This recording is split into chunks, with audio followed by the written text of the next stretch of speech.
IVM. Hey, so what do you think Jishnu, Dinkar and I have in common? Well, it's all that we are solid underachievers.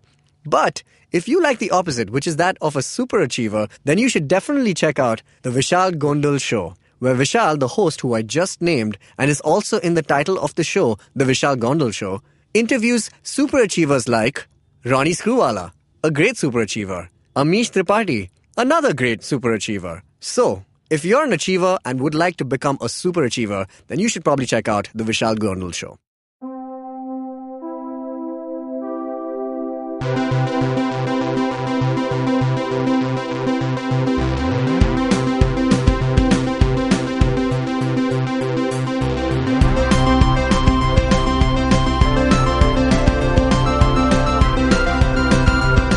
Hi everybody, welcome to another episode of the Geek Fruit Podcast, Diwali special episode. I don't know why, because we're recording it at the time of Choti Diwali.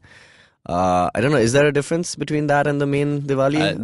They would have said Diwali otherwise. Okay, alright. Yeah. It's the prequel, it's the origin story of Diwali, before Diwali. But to move on, we have Sid in the studio today. Hi Sid, what's up? How's it going? Hi. And Jishnu as well. Hi. Namaste. So, I'm Tejas. We're talking about Blade Runner today.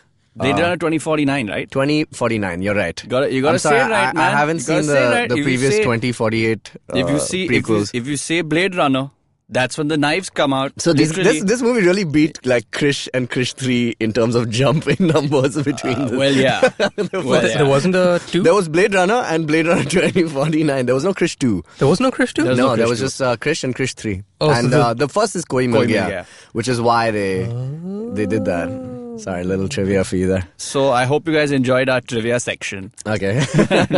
All right, so we're going to jump right in and talk about Blade Runner. Before I say that, this movie is all spoilers. If you haven't seen the film... The movie is, in fact, full of spoilers. Just spoilers. The movie just explains what's going to happen before it happens. Yeah, it spoils it for you. Oh, I said we're going to be all spoilers? Or you said the movie's going to be all spoilers. Well, the movie is all spoilers, to be fair. Okay. No, as in the sense that... You don't have to double down every time. I'll tell you why. I'll tell you why, though. And this is something we spoke about it, before we went in. He's chasing this one hard. No, let's wasting precious time. We're going to do it. Go for it. Here's the thing. This movie hasn't done really well. One of the main reasons is because they said that the marketing has revealed little to nothing about the film's plot or any of the sequences or anything about the story or characters. And that's absolutely true. In none of the trailers that I've seen does it say that Ryan Gosling, whose character's name is Joe, K dot slash dot 37. Spoilers glow. Replicant. He's a replicant. And they established that very, very early in the beginning of the film. But I had no idea that they were going to do that. And just straight up, which goes to show that the movie itself, the moment you jump into it, it's like completely new information. And there's nothing that you could have gathered from any previous marketing or PR. I love how that had nothing to do with your previous point. Yeah, and it was just. Of course I was waiting for it to come back. He had nothing. I said one sec. Did I or did I not say that the movie was all spoilers? Yeah, sure. Like every movie. Yeah, that has plots. All right. So let's just jump into the film. What did you guys think? Did you guys like it? I loved it. Oh yeah, of course. I loved every single minute of it. I saw it just last night. Yeah. Turns out today is the last day that this movie is in IMAX at our preferred IMAX screen. It's only 1 week, and that's a bad sign. Yeah. Which, like he said, he's totally right in that this movie has not done well because it couldn't be promoted. Because regardless of the trailers, even when the cast went on talk shows, they said nothing. I will say one thing though, guys.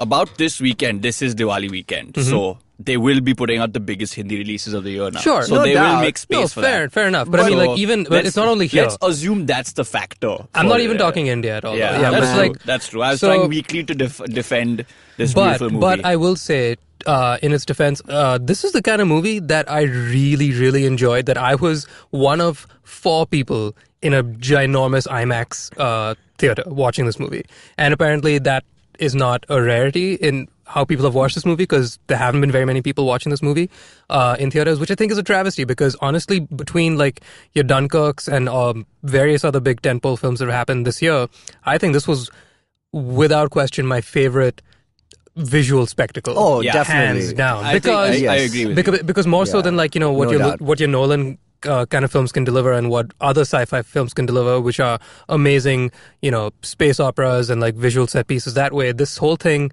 just being a big ass building. That's all it is. Beautiful stuff. It's just a beautiful building lit really well can really just kick the ass of any CGI shot any day of the week. I don't care if it's a Death Star. I don't care what it is. There's little to no almost like art direction in like a few sets that are present in this film. Honestly, if you just want to sum it up without getting way too technical about it, what I think was the best feature in general was that they didn't use the film techniques like editing and camera work to really make people feel disoriented or switch to things. They used the sci-fi future stuff that was thematically in the film and made that awesome. Yeah, and they re-emphasized that. Like an example of this is when Ryan Gosling's character Officer K like crashes into that sort of San Diego wasteland area. The junkyard. And the projected girl, wife of his, Joy, could not sort of wake him up because she's malfunctioning. Right. She's outside the car trying to get him to wake up, but he can't. And she cuts and like she just disappears, and there's just a ream of like weird old crazy hobos flying down a hill. It's fantastic. It puts the fear into you, and it's not just the visuals; it's the sound. The sound killed me. Amazing. The bass, it was so like I know this one scene. The thing with the bass. Before you go ahead, sorry. Go ahead. The bass does not do Inception. Okay, the thing is, after Inception, that same bass drop sound kind of followed all movies everywhere. But this time, when they used bass, oh my God, they insane. Anyway, continue to what you were saying. The point I was making is this one scene. I mean, there's this, so to speak, revelation. Maybe you can stall it for a bit. But there's the moment where he's unraveling this wooden horse. Oh man, I was going to talk about that as well. Yeah, and I was half expecting, is there something else that they're going to immediately cut to? But we all knew. We all knew it was there. You all know what's going to happen. We all know it was there. But just watching it unfold in such a beautifully like dramatic and really slow kind of way, and the bass is just like building and building and building, and it was just insane. And then you go back to his face, and he's still processing it. There's a good 25 really seconds of him just looking at this. Yeah. And what are you doing? I'll tell you what I was doing. I'll tell you what my brother was doing. We were watching it together. We were looking over his shoulder. Somebody's going to hit him now. Yeah, exactly. Somebody's going to hit him now. That's what you thought, I right? am so tense. Exactly. The music made me so wound up and tense, and that's what it's supposed to do. And I felt that was a really overblown point of movie like Dunkirk, for instance, where people were like, "Oh, it's a visual spectacle, theatrical masterpiece." But you know what? The sound in Dunkirk was a distraction. It wasn't like adding to the movie. But anyway, what I'm saying is this worked together so well. Right. I feel like the comparisons to Dunkirk are inevitable, at least because both are such visually like, grandiose kind of films. Yeah. And I mean, obviously, I prefer Blade Runner. Science fiction and, a topic that I love so much more. But, but I think just, right, in terms of story quality, I mean, we really got a chance to kind of live with characters in a much, Dunkirk is like a very quick kind of affair, right? It's quite a short film. I think it's about 1 hour, 30 minutes. I think so. Yeah, it was a very quick kind of movie, and we don't really get much time with many of the characters, which is what our first grievance with the film was. But like for this one, I mean, you spend so much time with them, and really long, these some blissful, some not so much moments with them, where they're just like, in this state of like a transient kind of state that you just like kind of really get through the the emotions of the characters. One of my favorite scenes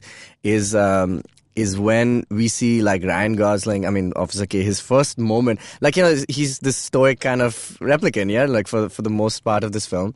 And there's this one moment where he goes to meet the doctor who creates the memories and stuff like that. And the moment she says that this is a real memory and he breaks like for the first time, that was just like, oh, this is going to be a really good film. You heard him speaking at more than like 50 dB. Exactly, but he just like finally like lets go. I was just like, oh, this is going to be a great film. It's so true. And I think, again, like for me, I would have loved the historical film personally, especially the historical war film. That if you told me Dunkirk or a movie about Blade Runner or Dunkirk literally offered me that, I would probably pick Dunkirk because I love that kind of stuff. But the point is, The war itself was supposed to sort of be a character, and here the characters just carried us with them. Yeah. Like you said, the transient moments were it. They were like you had them react for 15 seconds to something, 10 seconds. Let it happen to you, and then it's a reaction. To some of these. In fact, events. just one of my favorite things about this film, and obviously because it harkens back to the original so much, is just that this, for the amount of visual splendor you get in this film, like this is a huge universe that they create, right? And you see it on IMAX. I got to see it on IMAX with laser in Dubai. It was great. It was so good. And it's huge, but the story is so small. Like the story is so personal that you only really spend time with maybe 4 or 5 people. And I love that. I love that they just held the reins back on developing 8 million characters in this universe and instead just focusing on like 2 or 3. And I really love that about this film. What else was amazing was that you didn't have to do anything but pay attention to them. Because the world was being built around you. So many times that world building is now like an exercise within a story. Like we have to go and explain this thing that we're doing right now. There was no explaining why the streets were noisy, why there were random humming engine noises throughout, why things were happening the way they were, why there was a random like almost public sex dungeon and like people were street walking. And like there was so much happening. They didn't bother explaining it to you. You gotta know where it is.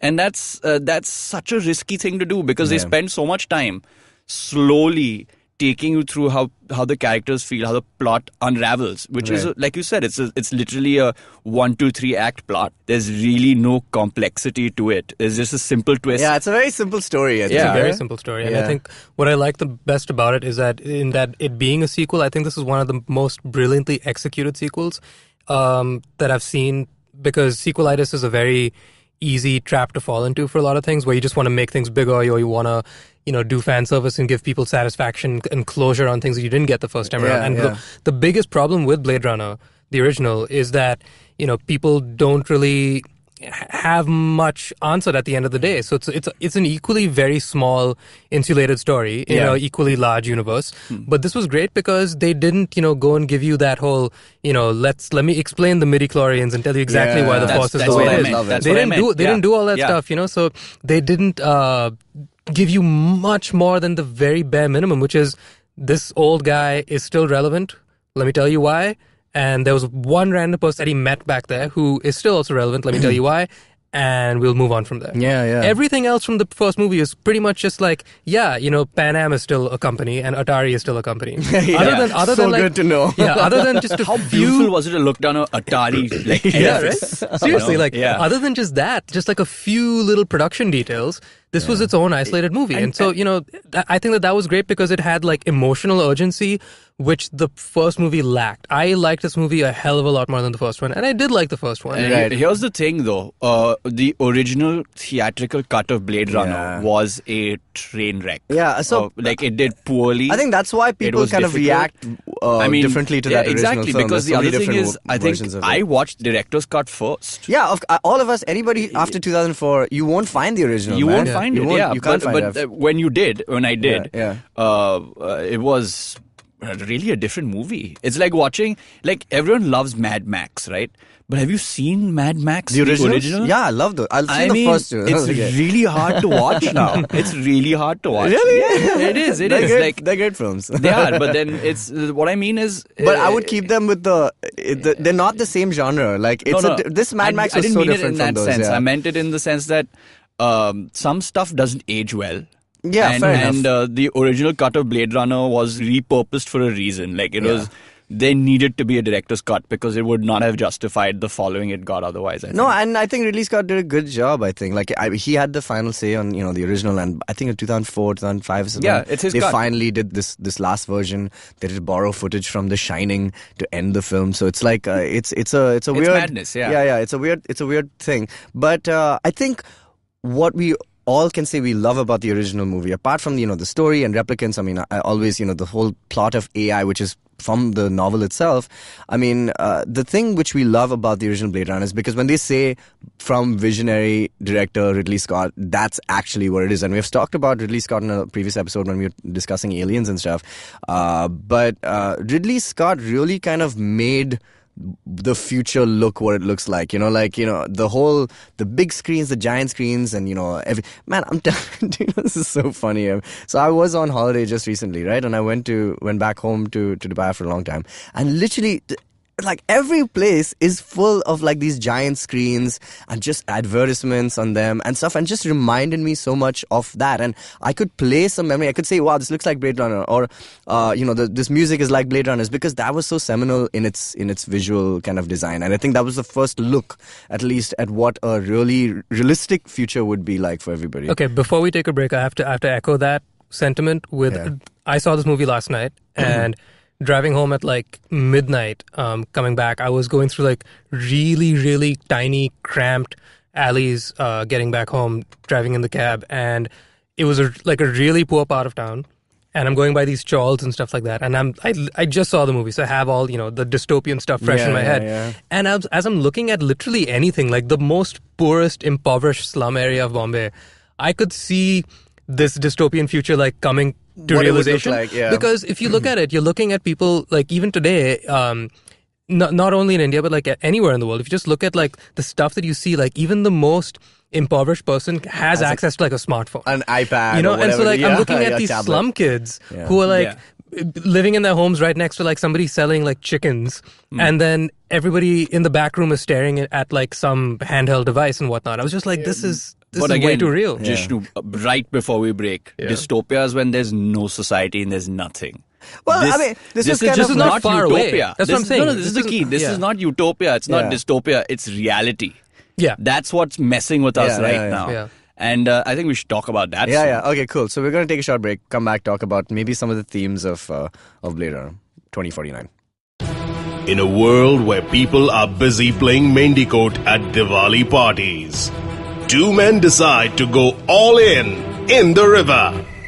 Don't you mean on the river? On the river. Oh, yeah. Two men will go where no one has ever gone before, to a studio with no air conditioning or Coke Zero, to talk about poker. Hey, order lo na yaar koi, kya hai ye bakwas?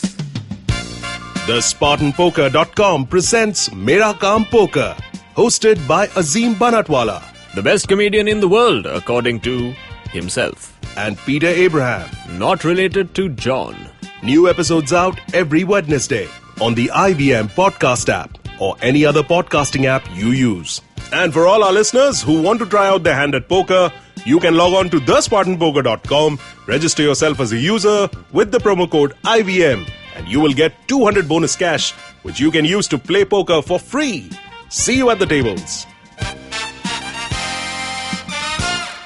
Hi everybody, we're back. We're talking about Blade Runner 2049. Let's talk about some of the themes of this film. What did you think of the overall plot? And let's just get into it. The original film obviously deals with a Blade Runner who is, a kind of a detective, a special Bounty agent hunter, who's a bounty basically, hunter who's, so to speak, I'm quoting, air quoting, retire replicants. And replicants are obviously androids who have, now gone awry and they live off-world, not on the Earth. They're illegal. And so that's what the original plot was. And it's a think piece on AI and, how much humanity they have. In this movie, we move forward and we see something about, we delve, more into that humanity when we find out that, the AI can reproduce. And that's really what drives the entire plot. So what did you think of that as the main structure or the driving narrative for this film? I loved that it was equally as zen about itself as the first one, in that this is not an action movie. Yeah, it's not a popcorn movie at all.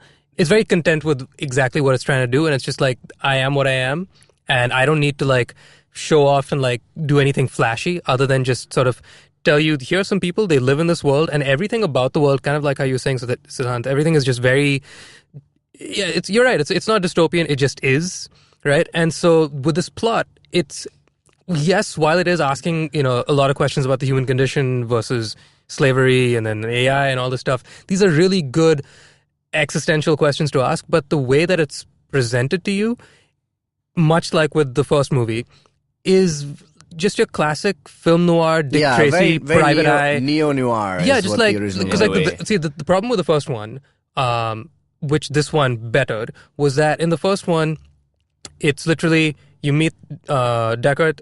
He's a dude. He's a brooding guy, basically straight out of like a black and white film noir movie with the trench coat and everything. He's presented with a case he doesn't want to take. He takes the case for whatever reason, and then he just goes beat by beat, knocking on one door after the other, finds people, kills them, finds another one, kills them, and then finds the final guy, and that's it. So there's nothing to it. This one, on the other hand, what I really liked is that, yes, while that did technically happen, the whole thing was a show and not tell, which I think is a complete kudos to Denis Villeneuve. Yeah. He did this in Arrival brilliantly, wherein that you don't really see people like having epic monologues all that much, except for Jared Leto, who we'll get to. But We'll always get to him, won't we? It's just a matter of you watching Ryan Gosling's character just see how he's figuring things out, and it's a brilliant treat because you don't see it too often these days to just sit and watch somebody think, man. So true, yeah. That's the key. That's all it is. It's actually the reverse of the first movie. In a lot of ways, yeah. Because the first movie is a guy trying to do his job. Yeah. Trying to stop the robots from basically going out of control. As Rick said in Rick and Morty, I'll make a clone of you, it won't go all Blade Runner. Okay? That's a thing now. And that's what Deckard was trying to do then. He didn't know he was a replicant. Yeah. You know? But here... So they confirmed the fuck out of that. Here, exactly. They did. It's Sorry, the I just prophecy. needed to, yeah. It's and then it's reverse here. The guy knows he's a replicant. He's a neutered, pretty much sort of super ultra programmed to not Blade Runner replicant. And then he finds out about a prophecy? Question mark? Yeah. Is it me? Question mark. Are memories real? Question mark. If you have memories, are you human? And that's the real question of this movie. When do you become human per se? And that's what a lot of sci-fi literature has tried to sort of answer. And this movie has not put it front and center. Yeah, it's gotten not put to it. it. Yeah. Like, They didn't make it the driving force. What is human? Like it basically says human. Being human does not mean flesh and bones, because flesh and bones can be created. Because apparently in 2049 we can do that. Yeah. I'd like to dumb it down to as simple as being human means how many do you give? You know what I mean? Like if you're an animal, you don't give a and you will eventually eat the other guy. Well, but if you're human, but here's the key. You know, like the replicants know that everything they know has been given to them by a human person. Right. And that makes them fake. Well, but, technically. But what will happen is, when they're now able to reproduce for however reason that they can, and they can form their own memories and they can have their own experiences, why aren't they human? Yeah. Like, in the sense that not human as in literally human, but they are race onto their own. And that's the key plot to this movie. That's what everyone in the human world is trying to sort of destroy. I think that's, well, just to answer the morality question of it, is that why humans will always fear stuff that they can't control. No, that's fine. Like that. But that's fine. again, Tejas, we're not. Yeah, we're not. I know. I'm not even getting we're into looking that. at this from a replicant's point of view. Yeah. The human morality thing does not affect K. He doesn't care about that. You know something? It's not important to him. He wants to know if the prophecy affects him. So as an individual, you understand that. As a human, you're watching somebody else, you're watching a robot do something. Yeah. Like, this is one of those few things that happens very rarely in sci-fi now. It's like Terminator, RoboCop. These are the places you get to not be a human person in the sci-fi future. What's something that is has been like, not eating at me, but like, something that I've been noticing, at least in the last few, maybe in the decade or so, is that something that from my favorite movie this year, even War of the Planet of the Apes, there's a theme that I've just been seeing, is that in the original Planet of the Apes, Charlton Heston is like he's the hero, and and it's the humans trying to take control back of of their planet and stuff. And even in the original Blade Runner, at least for the better part of the film, you think that Rick Deckard is a human and he's trying to retire these, so to speak, bad replicants, right? And then we see the humanity of it a little bit towards the end with the Roy Batty speech, which I kind of missed in this film. But in this movie and in War of the Planet of the Apes, we've seen the reversal. And you're seeing a very cynical take on humans. Like, nobody likes humans anymore. Like, nobody wants humans to succeed. The creators of the movie are also like, is being human all that cracked exactly. up to be? And if you like, see do you any really movie, want to be human, you see robot? any movie, you see Westworld. In fact, Westworld has answered the question the best, I think, as far as I'm concerned, as in what really makes you human. In that show, they say it's suffering that makes adversity makes you makes you human and makes you real or whatever it is. But even in that show, we show that that the robots or the hosts you start feeling empathetic towards them. And similarly, in this film, we're told an entire story from the point of view of a replicant. Right, straight up in the beginning, they say that he's a replicant. Yeah. And we just see it from that perspective as opposed to what we did in the earlier Blade Runner. So I think more movies nowadays are just saying that humans suck and we need to be more empathetic. And it's a great way to go, I think. Yeah. This is not what the movie is saying. Like, if you really think about it again, it's just not. It doesn't matter to the protagonist or the character that we're following. Rather, he's not even the protagonist. He's just a guy who's caught up in this. Sure, as in whatever you can take away from it thematically. And not just story-wise. It's not. You can say that it's a great story of this character trying to reach this goal and to this end or whatever it is, and you can watch it. And for the most part, Blade Runner 2049 is that story, and it's just a visual spectacle. You can go deeper if you want. Yeah, so I'm saying that the deeper message, at least, or whatever that you can kind of retain from this, is this that we're just becoming less and less, at least through our movies and through our art, we're becoming a little less discriminatory and less prejudiced towards different types of people. And even the replicants now have a say and they can reproduce. It's a big statement, and I think that's cool. Yeah, that's because of where we are now. Obviously, we have embraced that technology is its own part of our lives, right? Except for Elon Musk, who still hates AI and never wanted to be. He's exactly the reason why this movie makes sense, because this is the movie he will point to and say, see, I told you, we should have just given ourselves better computers for ourselves. Or he'll say that, why don't you just give computers autonomy and let them live? No, but this is autonomy. And they can live. Now, in the movie, sure. Yeah. But that's what I'm saying. So his point is that you just get a supercomputer, attach it to you, and you become the supercomputer. That's what Musk is saying. That's what Musk is saying. But here it is. We can have these deeper, nuanced discussions now that people in the 70s or whenever the other sci-fi classics came out could not have had, because society was not talking about it, did not embrace it, did not see. Everyone did not get to see this in some way or form or whatever. Right. Like, there are so many things that robots determine so much of what we do already. The readers don't know about, but we're just accepting. Why do things cost so much as much as they do? Like, when you book a flight, what is price change? The robots are doing it. None of us are doing it. It's true. Yeah, the rates go up and down because of shit. It's an algorithm, sure. Yeah, it's true. Yeah, the robots are doing it. The robots are doing it. Yeah. I mean, even if you look at the movie itself, they're trying so hard to control this character with that whole baseline thing, which was so impressive. Let's talk about that. So what is that? I couldn't even put a thing, like, it was so captivating when that scene happened. That's the beauty of it. So you understand it by feeling it, by the acting, and the acting throughout this movie was excellent. Mm-hmm. So you could feel it through that. Even the voice on the other side was a pushy human person trying to get through his job by hitting the marks exactly on time. Oof, but that scene was mad. There's two things to this. One is they were doing this thing which is something they do in polygraph tests, where they call hitting your baseline, which is like you answer a question and now we know what your baseline is.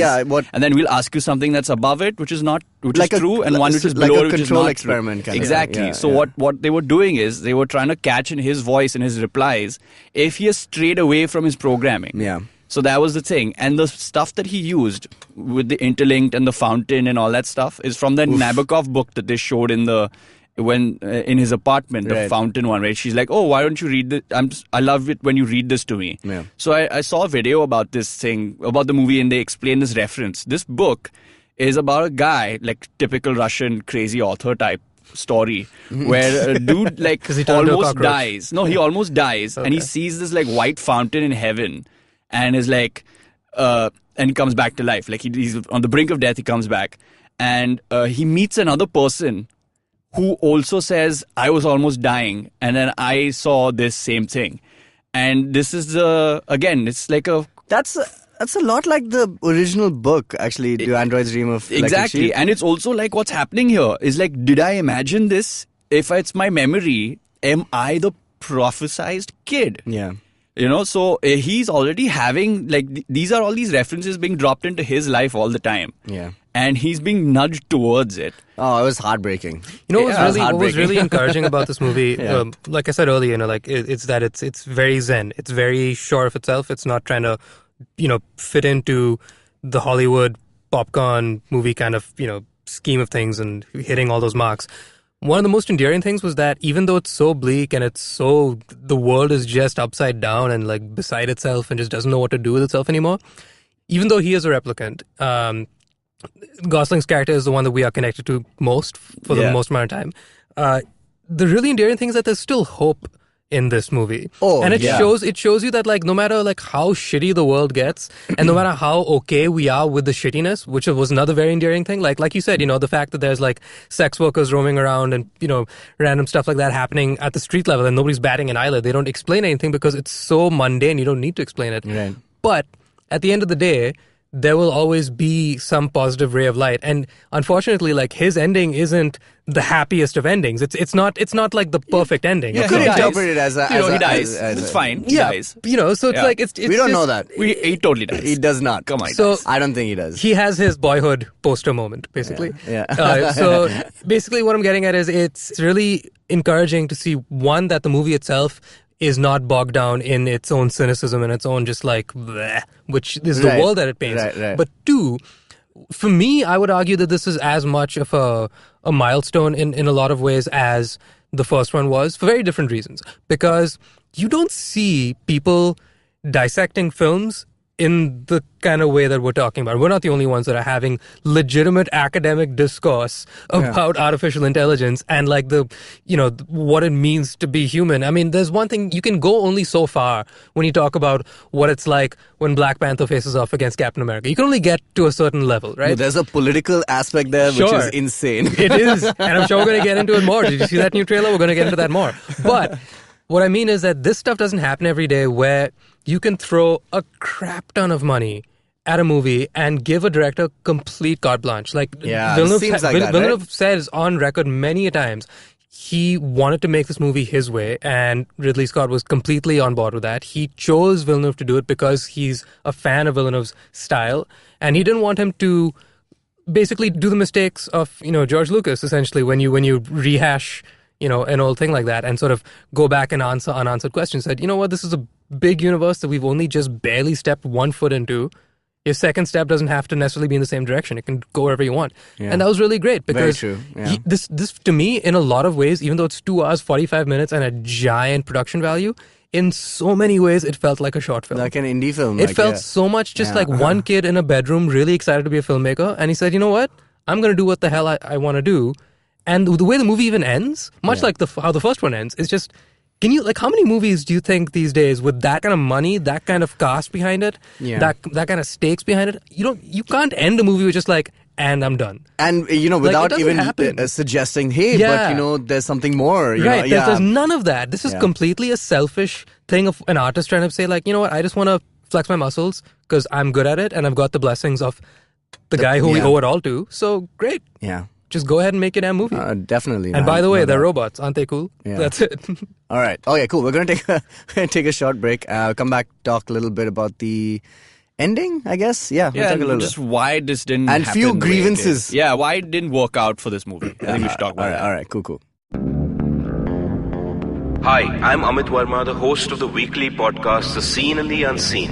In my show, I examine the seen effects and the unintended consequences of public policy and private action. I show how policies meant to help the poor often end up hurting the poor. I've done episodes so far on demonetization, GST, surgical strikes, immigration and MRP. And I will continue my forensic assault on the truth in the weeks to come. Catch the show every Monday on the IVM Podcast app or any other podcasting app that you prefer. Or visit seenunseen.in for all the latest updates. We're back. We're talking about Blade Runner 2049. I will tell you one thing that I didn't enjoy as much. You know what would have made this a much better film? Go for it. If Harrison Ford wasn't in it. Really? Okay, I'll tell you why. Okay. Here's my thing. Okay. I completely enjoyed his performance. Obviously, it's such a treat to watch Harrison Ford, and I love him. Obviously, we all know that. You don't need to, make an excuse. But the thing is that for me, I think like Harrison Ford is such a big star, that the moment he appeared on screen, and I'm so glad it was towards the latter half of the film, right? Like, for the entirety of the film, you don't really need him, so to speak. And, I guess they were like, and this is the only thing that you could see the puppetry behind it, like, is when they say, oh, I guess you kind of have to go find Rick Deckard because he's the one who can answer, so to speak, question. And I was like, okay, cool. They found a way to get him into the plot and, weave him in. And it's fine. It's done, expertly and stuff. But the moment I see Harrison Ford and I see Harrison Ford being Harrison Ford, I was just like, wait, Han, you survived? Right. Right? Okay, so your beef, wait, hang on, just to clarify, your beef is with Harrison Ford and not with Deckard. Oh, not at all. No, see, the thing is that when Deckard was established as a character, it was still far early in his career. So, and at least at the time that I saw Blade Runner, it was still not like, I do know Indiana Jones. I know Han Solo. It's difficult for me to separate the three characters because a lot of them is so imbued with who Harrison Ford is. And like, for example, one line that kind of just really made me go like, Harrison was just like, they're having a whiskey and he's like, is this real? And he's like, I don't know. Ask him. Ask the dog. Yeah. About the dog. Like, is that dog real? Right? Ask the dog. And the moment he said that, I was just like, this guy. It's like, I want to hear somebody say, we call the dog Indiana. It's so such an funny to angry hear uncle. that from the guys who gave us a Harrison Ford episode. Yeah, I love Harrison Ford. There's no doubt. I think it's also because of that. You understand what I'm saying, right? I think it's exactly because of that. And here's why. But okay. So your point, well considered. No, just to finish my point. With you. Just to finish my point. Yeah. My point is that also it's not the first time he's doing it, right?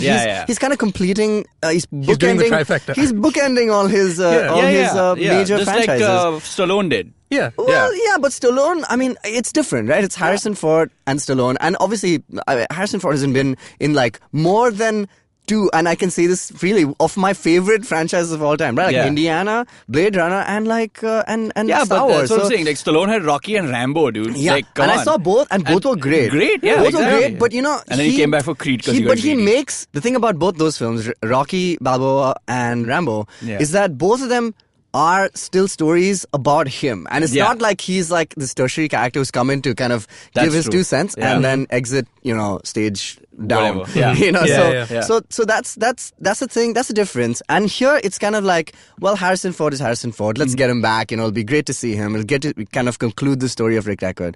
And so when we see him, like those first initial seconds, I was so immersed in this film. And then suddenly I see him and then, he goes on Harrison Ford and I'm just like, all right. So that was literally my only grievance. I'm with you, but the thing is like that is unfortunately the curse of being one of the most charismatic people on the planet. I don't even look at it as a curse. Again, we're all in agreement here. Yeah, it's a blessing, and the curse is kind of like, disturb the tone of the film, but we can't not have him here. Exactly. It's just kind of how it's going to be. My point is, you could have not had him in the film. You could I think you could have referenced him. I loved like the voice memo that they played back. Like that was a really cool moment. Even the other character, the Uncle Origami, the guy. Uncle Origami. So the fact that they had him was like more of a ground setting for me to say that, this is the original, this is the Blade Runner that I know, and less with Harrison Ford. And so that was like literally my only issue with the film. Otherwise, I loved it. I'd say it's sort of a nitpicky gripe. No, it is. But it is. I want to bring to light a bigger gripe that people had. Go. And of course, it starts with Jared, it ends with Leto. Why? As usual. Yeah, because the Neander Wallace character was, again, this is not me. I loved it. I'm not hating on this, but this is one of the perceived downsides. Was his character itself was kind of just not really contributing anything to this. Like, he's supposed to add the urgency with his like replicant sidekick coming in and like pushing everything but through. That's I know what the thing. you mean. But the key here is he wants to find out how the replicants replicate themselves through like regular birth, and sort of control that process because it's too expensive and he can't continue to produce them fast enough to colonize off-world colonies. Correct, yes. And a lot of people have pointed out that's a pretty flimsy... Okay, when like, just pause really quick. Pause really quick. Tejas, you saw this in Dubai. Did they show that entire scene properly? I'll tell you what. I feel so robbed. So do I. I feel so I spoke to I saw Abhimanyu it, the though. moment. You did? Wait, when? Because I was in Thailand. All right, he's Oh, on that. anything I goes spoke in to Thailand. You're the closest to They Blade might as Runner well have in not, Thailand like, than anywhere on the They planet. might What, not, Middle they, East, what do they you might think was as gonna well happen? have not fogged up the sex box. Like, Yeah, go outside and look at that. Anyway, I don't know what you're talking about because we Yeah. didn't see that scene. Yeah. No, my point is, so for me, like Wallace, I was completely fine with it. He's not. There's no real villain in this film, right? Like everybody has an agenda, Oh, which but is. he kind of supposed to be Yeah, but the villain. I don't. Like, I didn't see him as that at all. In fact, you know what really I sold think me? that tone, that scene makes a difference. Did you I think you guys need to Did you watch the that. prequels? Of what? The No, Blade the Runner little prequels, shots? the short No, films I that came out? haven't. No, There's no. one with Leto in it, and it is insanely good. Like he is he's a bona fide star. Here's the key. I don't hate Leto or what he's doing in I it. thought he was great. His character is the problem here. In the sense that the guy, Leander Wallace, Yeah. has a very okayish reason to do what he's doing. Sure. And a lot of people are like, why? Let's just have put it to you like world this? police trying to crack down the whole thing. Whereas he's this guy who's trying to make more money and might not succeed in it. So Like, we're let me- not even let clear me- whether he's a replicant or not. Let me try Sorry. putting it to you No, like he's this. not. I think that the beef that you have with Leto, I agree. I'm kind of in the same boat as you. no, Ish. it's Leander Wallace. That's not what I Leto, mean. Sorry, yeah. that character. Yeah, The yeah. beef that you have with that character, I think, Yeah. is the same beef that I have with the Tyrell character in the first movie. Yeah, I thought both these guys, who are quote unquote the antagonists of the entire thing, the masterminds behind why the world is up in arms for all this stuff. Yeah. Those guys were the weakest parts of these films because sure. what I think makes the film, Agreed. which makes both these films so endearing, is that, like you said, there is no real antagonist. It's just the way things are, and the way things are messed up. Like right now, to be upset as let's take Trump's America. To be upset at that, yeah, you could place blame on Trump, and that's really easy to scapegoat somebody, but it's a flawed system, right? And that's why people are really upset because they know, yeah, we could just wait 4 years and then he's gone, but it's not going to end there, right? It's a system, and so in this case, their main villain, quote unquote, which was Wallace. First off, I have to say, every time you introduce a character that's named Wallace and you just shroud him in ambiguity, I'm just like, Pulp Fiction, Pulp Fiction, Pulp Fiction. But this guy better be badass. And then I get Jared Leto, and I'm just like, oh, that's not Marcellus Wallace at all. Yeah. But yeah, it was just that he was fine. Yeah, he's But you're right, the character just didn't really have enough to stand on. And I think the one thing that might have helped, I saw an interview with the director, and he said his first preference Bowie. was Bowie. Oh man. That would have done it because that would have just been weird enough that I was like, you know what, Bowie's behind this beautiful dystopia. It's like when we I saw buy it. Bowie in Prestige. It's just like, okay, Yeah. it's like, sure, you're Tesla. Now you explain everything. I'm not gonna lie. I'm a huge fan also, and I would have loved it more, and I would probably given it more of a pass. And it's not helping that it's Leto, but he didn't Why ruin doesn't it. Why did? Yeah, He didn't ruin it. He didn't ruin So it. I don't No, have no, a problem no. with him being there Yeah. at all. It's just that what he did when he was there was circumspect. I just you want know? I just want to state that I have absolutely no problem with Jared Leto as the world may have because of Suicide Squad or whatever it is. I think he's a fantastic actor. Like he is a good actor, and we've had enough performances by him. You know, he to has kind nothing of to prove yeah, or anything. Yeah, But exactly. point So I think he is, was weird Neander and Wallace cool over here- enough. No, but here, Neander Wallace here was a guy who was effectively chasing a stock tip. He was And meant it to was be a like the punt. Emperor to Vader. Because he beat Tyrell, right? Like he basically it was bought him kind over. of important to him to have this because it would really make him expand humanity to afford further more but worlds. I just but at the felt- same time, he's already on top. Yeah. There's nowhere down for him also. He controls everything. For me, there's no reason for him to really even do this. When he sat across from Harrison Ford at the Yeah. end and they had that final confrontation, Yeah. yes, it was really badass when he brings back Rachel, and that's really cool, and that move was a great move for him to play. Yeah. But that entire scene, yeah, I can see the fear in Harrison Ford's eyes, and that's just how good an actor he is, and just how good the story is built around that setup right there. But that interaction in itself didn't really have much to it. It was didn't just mean it was the anything, yeah. circumstance of the fact that Deckard is down on his luck. He's now in the belly of the beast, and he's just like, well, I'm screwed. Yeah. It could be Wallace, it could be any random replicant. It wouldn't make a difference. And the fact that it was Wallace, I was hoping that the fact that this is you and him 1v1, this is it. Yeah. Let's make it count. Yes, you played a cool card by bringing Rachel back, and that was neat to see. but that wasn't enough to give it that, like, this is the Act 3 moment. Yeah, This it was is the- shrouded by excessive monologuing. No, I'll tell you what.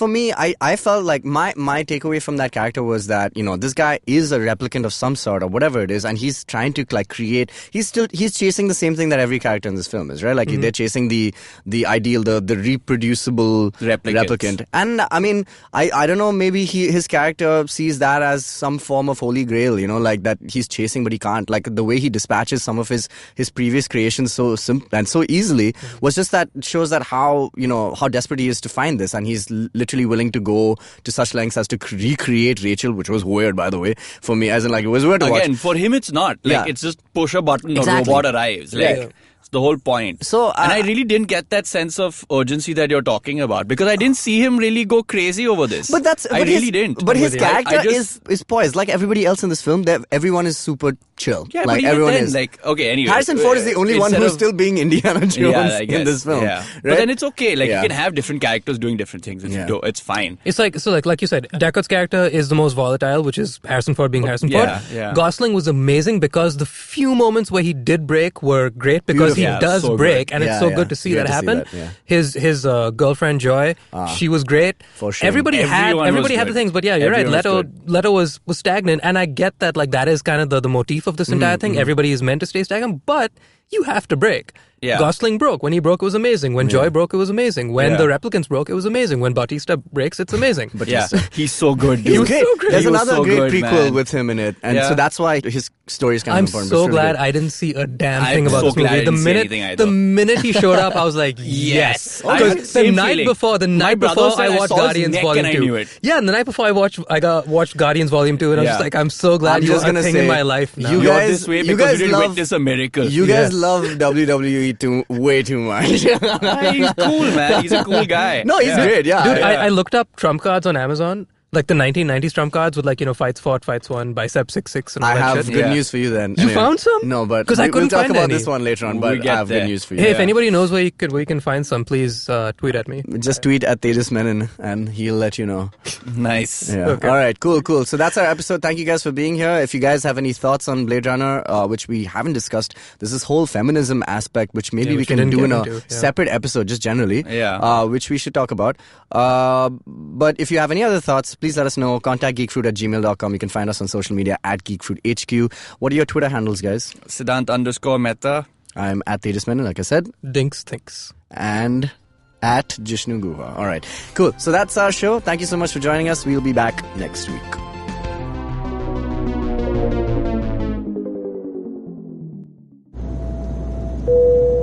Good evening, ladies and gentlemen. This is your captain speaking. Sorry to say, but there's been a slight delay due to the apocalypse having suddenly begun. As you can see, there's death, destruction, and chaos taking place all around us. But don't you worry, food and drinks will be served shortly, and I would recommend checking out IVM Podcasts. to get some of your favorite Indian podcasts. We'll keep you going till this whole thing blows over. Thank you.